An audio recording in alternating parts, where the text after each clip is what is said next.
Hey everybody, I wanted to post this video of the first time I ever used a bandsaw, so hopefully you could see the mistakes I made and not repeat them.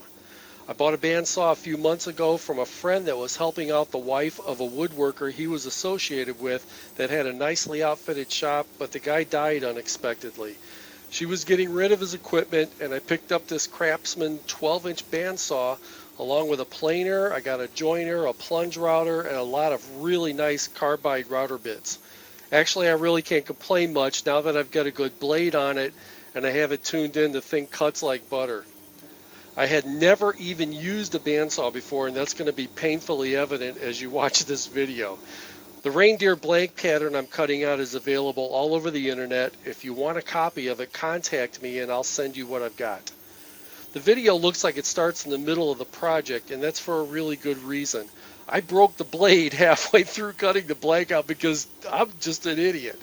I took a piece of 2x4 and I glue sticked the pattern to it, and then wanting to make tight turns, I took off the 1/4-inch blade that was on the saw and I put on an 1/8-inch blade that came with it.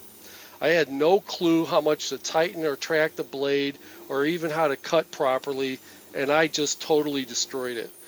I found a replacement online, and I did what I should have done sooner. I asked my friend Jerry Blakesley what to do. How do I run this thing? How do I use it? How do I put the blade on it? Everything. He gave me a lot of pointers, all of which I use now, but not so much on this video. But I'm really happy now with how the saw works.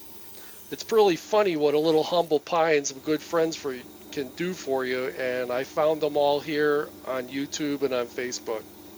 To make one of these 3D models, you need to cut out along either side of the model, then stick it back together somehow to make the other axis cut. I used carpet tape. That seemed to work pretty well on it. You need to take a look at how you cut the model out so that you won't cut away so much material that the model won't hold together while you cut it. One of the big mistakes I made cutting this out is that I routinely became fixated on the line. I tried to stay right on it or next to it instead of cutting out as much of the bulk as I could and then going back to clean it up. That's how I broke the first saw blade. I was trying to back it out of narrow slots, and I stressed it out making really tight turns. This wasn't pretty, but I finally got through it. I made this a few months ago, and I'll tell you, as much as I've used the saw now, I really cringe at watching this video now. Once I had all the cuts done, I split it apart with a knife. The tape made it a little tough, and I didn't want to break any of the small cuts off, like the antlers, one of the legs, because I didn't really cut it right. One thing you can see is that the piece didn't come out symmetrical.